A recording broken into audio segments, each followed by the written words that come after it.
Анимации. Кой не ги е гледал? Аз лично много ги харесвах. Като любимата ми е Самурай Джак. Да, казвам ви, Самурай Джак си ми е най-любимата. Също така Чичо Дядко и останалите, с които аз съм си губил времето като дете, вместо да излизам отвън и да се меря с Скал и Лайна с другите деца.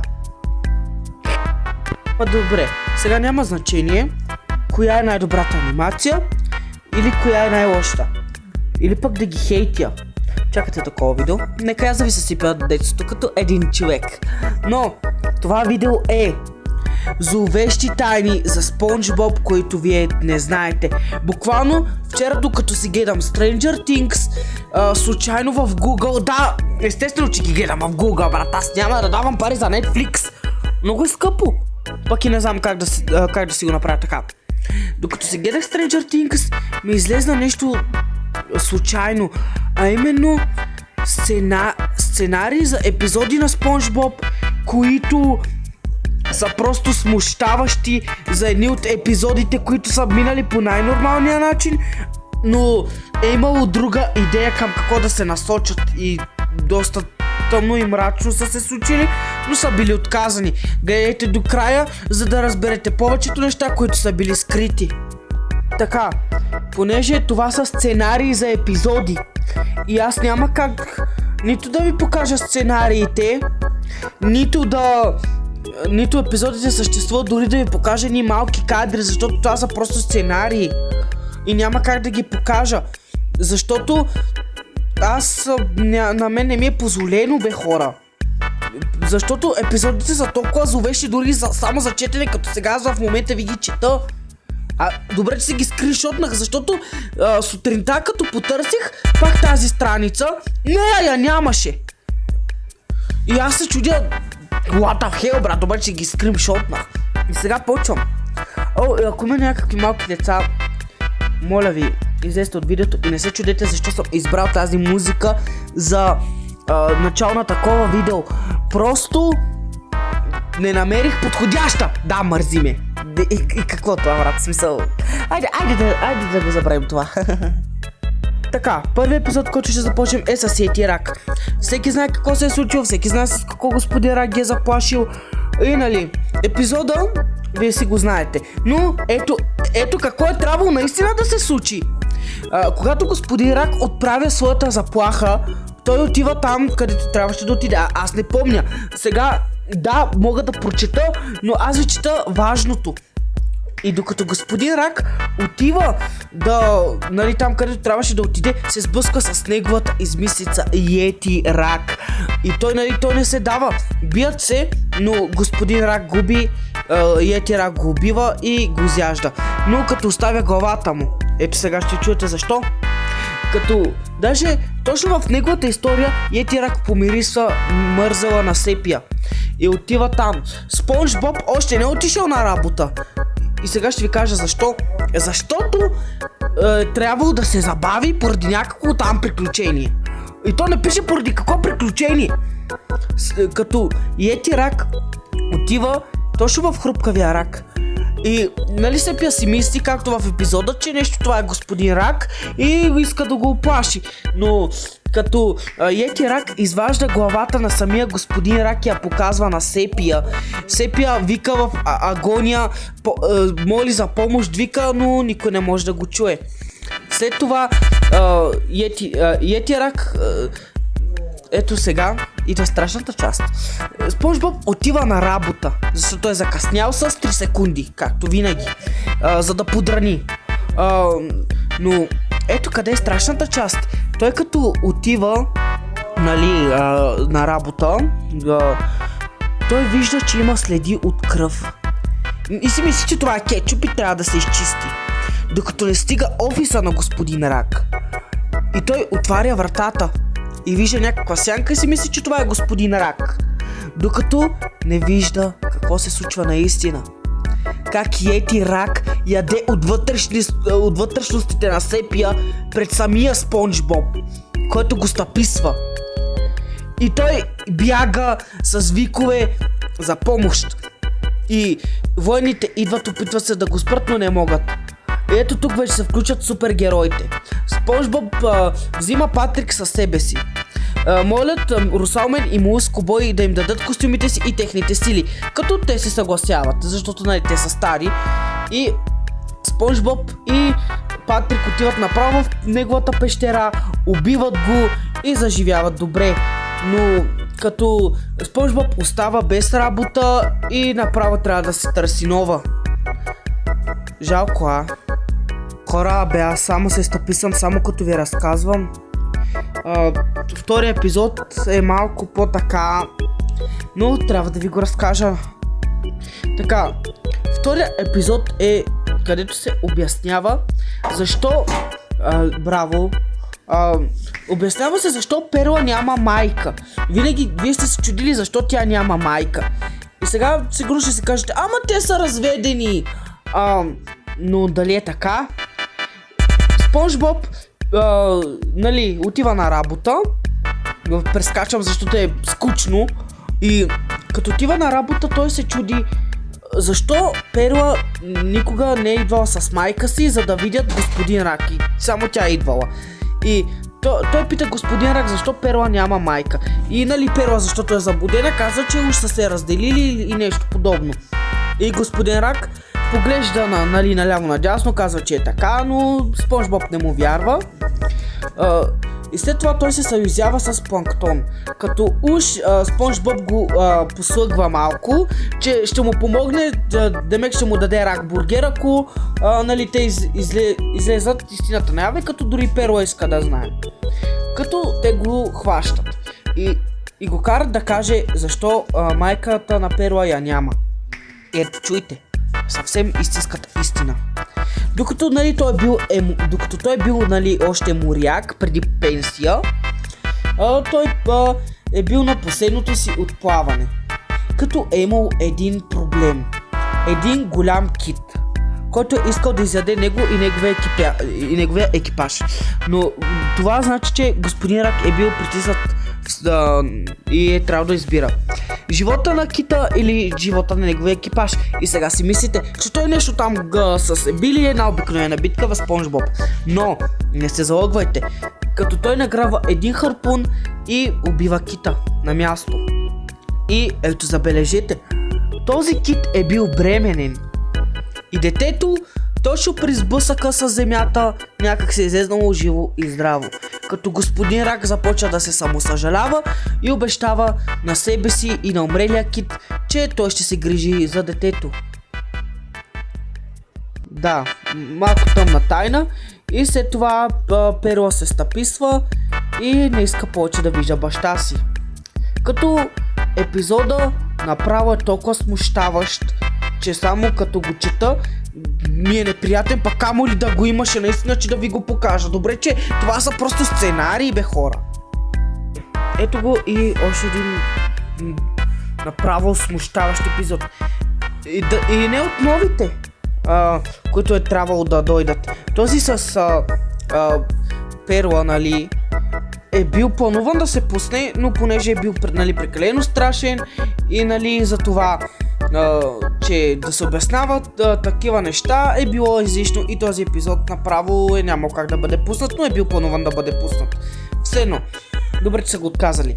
Но ето един от старите епизоди, които са даже продукция на самия създател преди той да умре, да не си мислите, че той е някаква душичка и той. Защото вие много добре помните онзи епизод, в който Спонж Боб се страхуваше от тъмното, защото той четеше книга. Но ето какво става. Вместо нали, да завърши пак всичко по щастлив и добър начин. Докато той чете тази книга, той не осъзнава, че тази книга не е обикновена. Тя е по-специална. Защото който я чел, призовава нещо по-лошо дори от самите чудовища в нея.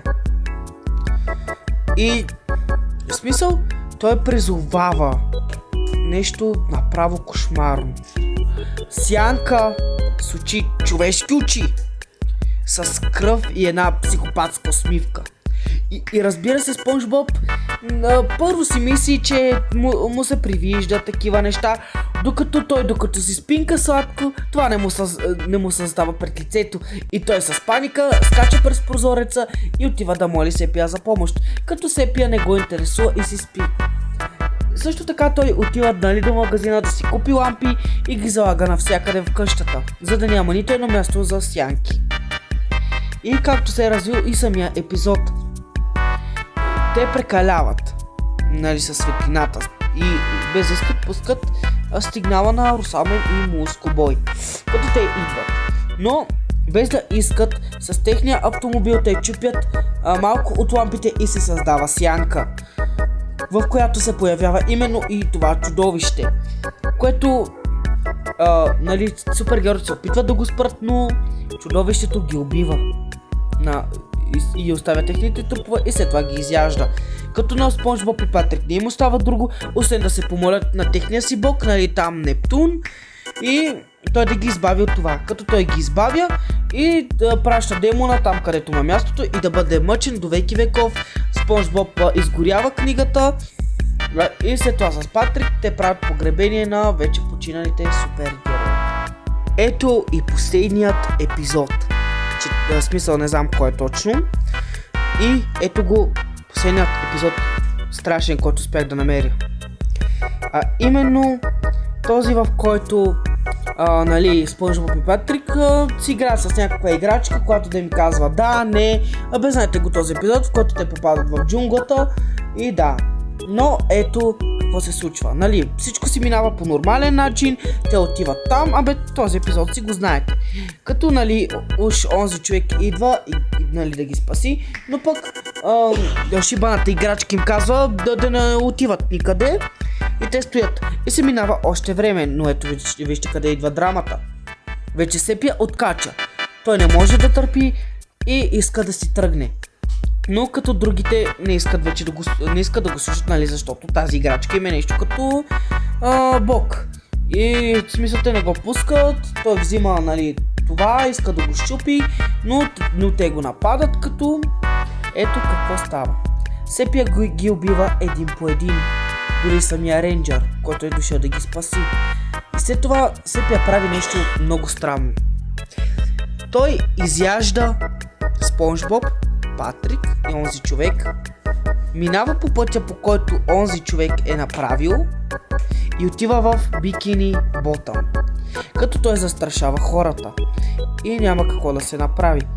Санди се намесва, като тя го примамва в нейната къща. В смисъл, то не пише как... Защо не пише?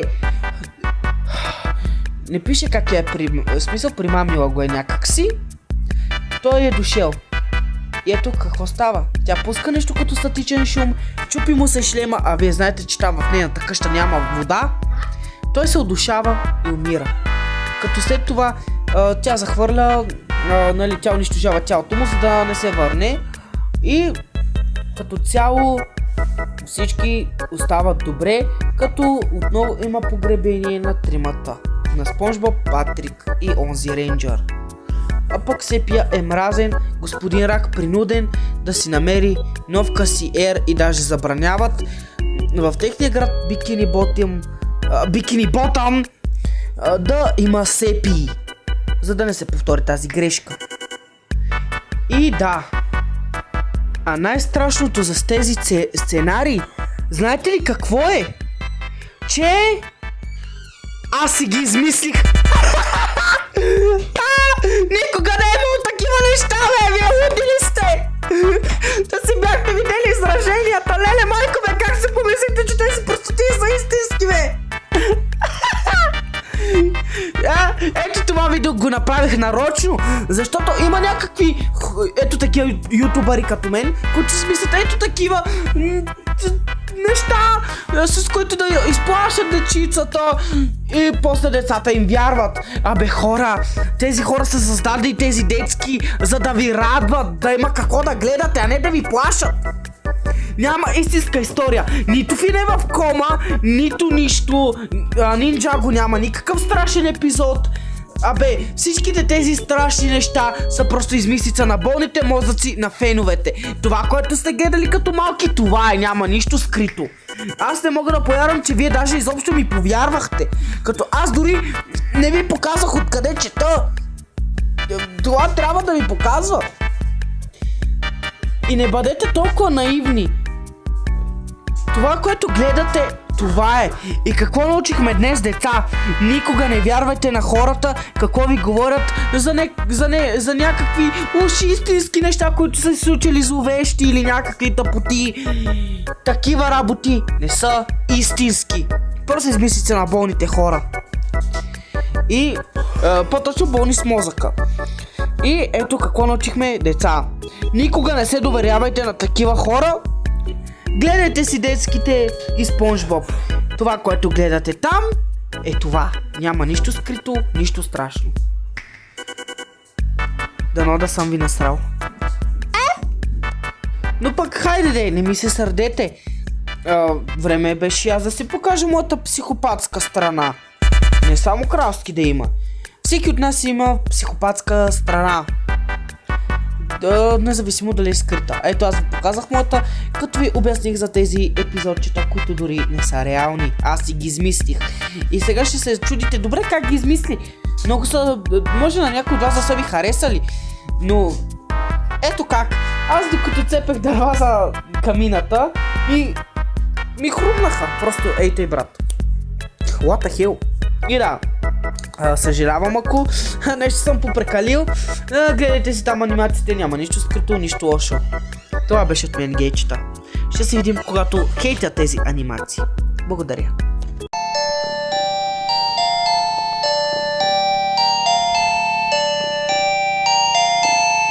Уж на 24, брат сметни, шот по акъл си, като на 4. Бягам километри, ти не минаваш метри. Виж се в огледалото и вземи някакви мерки. Отварям ти портите на ада, докато е време, бягай при мама. Време е да сложа край на тая сага, защото виждам канала как ти се разпада. Чудо ще е като измислиш твоя идея, като малките разберат, що за помия, що за човек започва върху лака. Копака. Май вече съм ти в кошмарите. Майка ти пишела сценариите. Даваш си газа за коментарите. Опита да ме викнеш на отнесе ДДТ.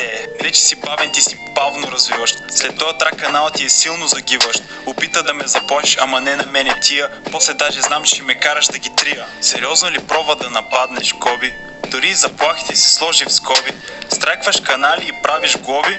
Явно това е твоето хоби. Уж на 24, брат сметни, шот по акъл си, като на 4. Бягам километри, ти не минаваш метри. Виж се в огледалото и вземи някакви мерки. Уж на 24, брат сметни, шот по акъл си, като на 4. Бягам километри, ти не минаваш метри. Виж се в огледалото и вземи някакви мерки. Това ти влиза кът над гробен камък. Кво да правиш, брат, че си много жалък? На години си голяма къла малък. Всички знаят, че искаш моя залък. Копираш тук, копираш там. Всеки 6 годишен е от тебе обладан. Аудиторията ти вече от мен е завладян. Аз умирам от кеф, ти умираш от срам.